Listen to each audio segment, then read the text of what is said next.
ناظرین کرام، ہمارے ساتھ آج خاص طور پہ آپ نے رہنا ہے، اور ماؤں بہنوں بیٹیوں نے تو رہنا ہی رہنا ہے، کیونکہ آج انشاءاللہ سیدہ ام کلثوم بنت علی علیہ السلام کا ہم تذکرہ پاک کریں گے۔ انتہائی بلند پایہ شخصیت ناظرین۔ اب معاملہ یہ ناظرین کہ ہم مسلمانوں کا معاملہ بڑا ہی حسین ہے الحمدللہ۔ ہم اپنی عقیدتوں، اپنی محبتوں کا پیمانہ خود سیٹ نہیں کرتے، نہ ہی ہم اپنی چاہتوں کا قبلے کا تعین خود کرتے ہیں، بلکہ ہم تو جو کچھ بھی کرتے ہیں اللہ اور اس کے رسول صلی اللہ علیہ وآلہ وسلم کے دیے ہوئے احکامات کے مطابق کرتے ہیں۔ یعنی ہماری چاہتوں اور عقیدتوں کا مرکز وہی ہوگا جس سے اللہ اور اس کے رسول صلی اللہ علیہ وآلہ وسلم نے محبت کی، لہٰذا تبلیغ رسالت کے بدلے سرکار دو عالم صلی اللہ علیہ وآلہ وسلم کے قرابت داروں کی محبت اللہ کی طرف سے خواہش مصطفیٰ صلی اللہ علیہ وآلہ وسلم بن کر قرآن کے پاروں میں جگمگائے۔ جو کشتی نوح بن کر ہم گناہگاروں کو پار لگائیں، اور پھر رسول اللہ صلی اللہ علیہ وآلہ وسلم یہ فرمائیں کہ ستارے آسمان والوں کے لیے باعث امن ہیں اور میرے اہل بیت زمین والوں کے لیے باعث امن ہیں۔ ایک اور روایت میں آتا ہے کہ میرے اہل بیت میری امت کے لیے باعث امن ہیں۔ یعنی اب جس کو امن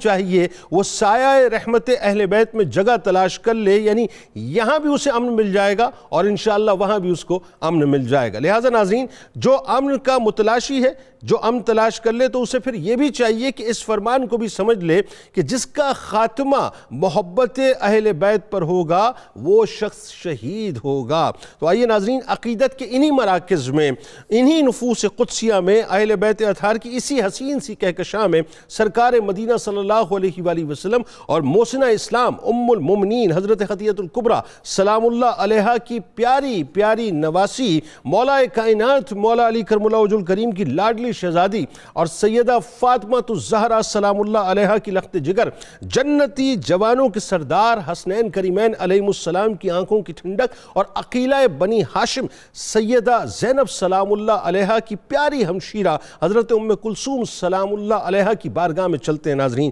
جو انتہائی بلند پایہ شخصیت ہیں، جو فضائل اور برکات نبوی صلی اللہ علیہ وآلہ وسلم سے معمور بھی ہیں، اپنے والد گرامی مولا کائنات مولا علی کرم اللہ وجہ الکریم کی جاہ و جلالت کا مظہر بھی ہیں، اور اپنی والدہ ماجدہ سیدہ زہرا سلام اللہ علیہا کی پاکیزہ تربیت کا پاکیزہ پیکر بھی ہیں۔ یہ وہ پاک اور مطہر ہستی ہیں ناظرین جن کو یہ عظیم ترین شرف بھی نصیب ہوا کہ آپ سلام اللہ علیہا کے نانا جان نے خود اپنی نواسی کا نام اپنی پیاری بیٹی سیدہ ام کلثوم سلام اللہ علیہا کے نام پر رکھا۔ یعنی آپ سلام اللہ علیہا وہ خوش نصیب ترین نواسی ہیں جن کو اپنے پیارے نانا جان کا پیارا پیارا دیدار بھی نصیب ہوا اور صحابیت کا شرف بھی آپ کو عطا ہوا۔ ناظرین کرام، پھر بالا کرم بات یہ ہے، یعنی کرم بالا کرم دیکھیے کہ گلشن سیدہ فاطمہ الزہرا سلام اللہ علیہا کے جن پیارے پیارے پھولوں، پیارے پیارے چہرے جو کہ بوسہ گاہ مصطفیٰ صلی اللہ علیہ وآلہ وسلم بنے، جن کا آسمان ناز آغوش رحمت للعالمین تھا، یعنی حضرت ام کلثوم سلام اللہ علیہا بھی انہی میں شامل تھیں۔ پھر سیدہ ام کلثوم سلام اللہ علیہا پر وہ وقت آیا کہ بچپن کی عمر میں نانا جان کا لمس آپ سلام اللہ علیہا سے جدا ہوا، پھر پیاری امی جان سیدہ فاطمہ الزہرا سلام اللہ علیہا کی جو پیارا سایہ تھا وہ بھی آپ سے جدا ہوا، اور پھر تربیت و پرورش کے تمام تر مراحل جہاں باب المدینۃ العلم مولا کائنات مولا علی کرم اللہ وجہ الکریم نے اپنی انتہائی